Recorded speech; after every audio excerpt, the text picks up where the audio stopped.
Good morning, good morning. There you are. I hope you're safe and well, because that is the most important thing. As you can see, I've got an even bigger jumper on than normal because, of course, the weather has got quite a bit colder here in the UK. So just tuck my hair behind my ears there. Right, what have we got for you today? Well, a really interesting ruling in the EU from the ECHA, where a company called Pollant Group, who I believe are in Italy, were required by ECHA to produce safety data on a substance that they have actually stopped making. And I'm just going to put the ECHA ruling a bit about it. Thank you very much to Steve Brennan of Foresight who picked up on this, because it's only just come through. And this is a bit of a weird one, because Pollant Group had an accident and they've stopped making it, and they basically declared force majeure against ECHA, which is force majeure is something that we use where we can't supply the product for reasons outside our control. So apparently they did say, you know, look, we're not making this anymore. Why should we provide the data? And the ECHA have come down and said, no, you still have to provide the data because you were making it. And that's a bit different to the BASF ruling that happened recently. And again, Steve Brennan has picked up on this one as well and done a really nice summary on Foresight, which is his company where they provide news. That I believe that's what they do. I don't know if they do any consultancy, not like us where we're consultants and we provide news as a service to everybody. So the BASF ruling was that because BASF had dropped a tonnage ban, they didn't need to provide data.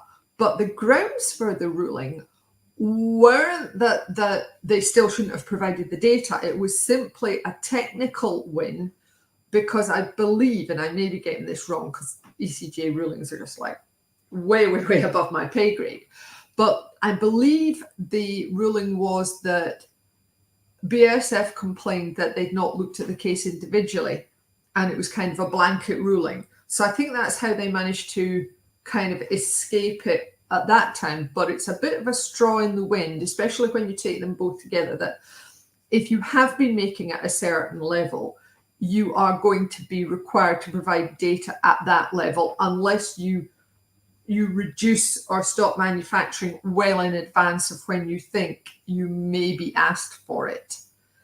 And it does seem rather unfair when a company has had a major outage to the point where they can no longer restart production, to be going, oh yeah, just drop a few million on some safety tests for us, would you?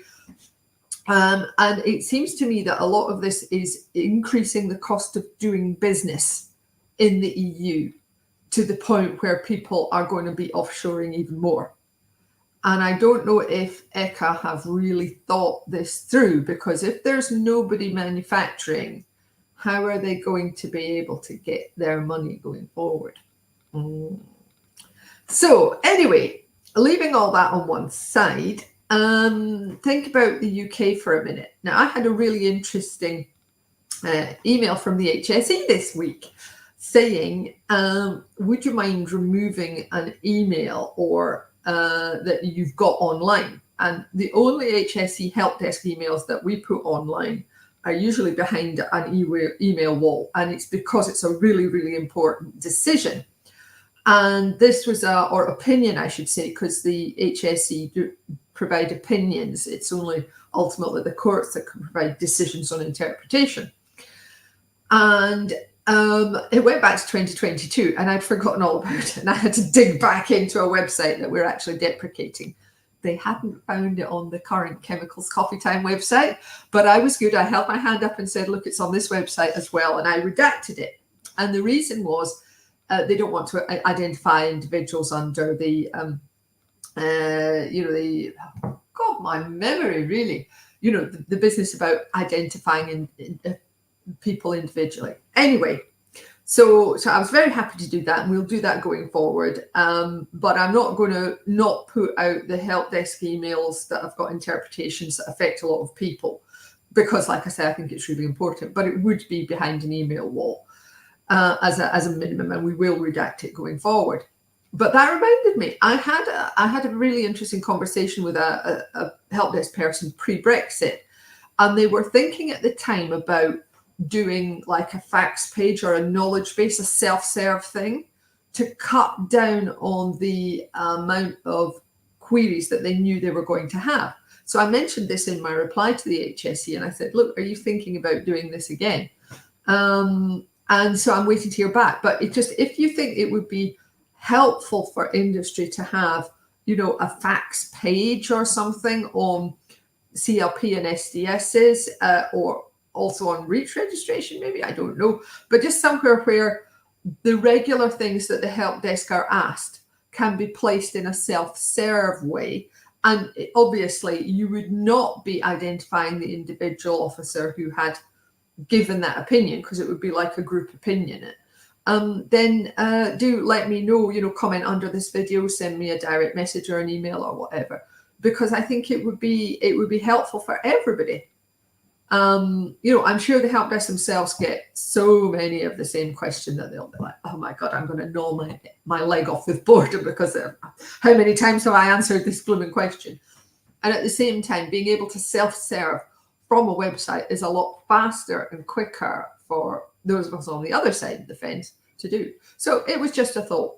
Anyway, leaving all of the work stuff on one side, I bet you're thinking, what is it for today's funny video? And the answer is, it's on Facebook, because usually they're on YouTube. I can't find this anywhere else, but it's, you know, you're an engineer. And it's a bloke who's an engineer, and he's also a comedian. And it's just, it just nails it. Could also be, you know, sort of spread out to chemists, I think. So I'm just going to put the link below this video now. If you are interested in the other stuff in today's Chemicals Coffee Time website, then of course we have got the website where we've got the archive, and you can also see today's email, full email, but it's only coming out at 9:30. So, which is the time that the email comes out. So here we are, just about to put it on. If you want to subscribe, I'm just putting the link below this video as well. So thanks very much for watching. I hope that whatever you're doing, you have a good, productive day. Have a wonderful weekend, and I hope to be able to chat to you again next week if we're spared. Take care of yourselves. Bye.